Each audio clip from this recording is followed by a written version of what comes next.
Yan, ito maliit oh. Ito kunin natin. Kailangan kunin natin yan kasama yung ugat.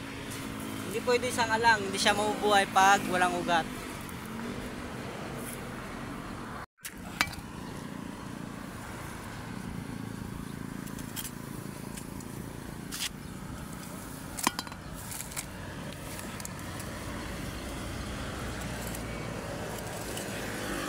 Simento.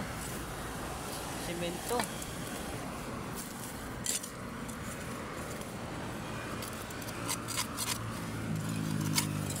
Ay, yung ugat niya nasa ibabaw lang.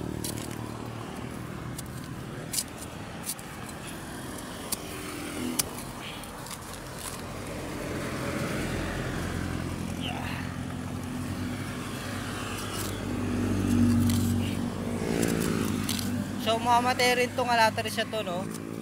Mamamatay din siya pag di natin kinuha kasi puro semento lang din.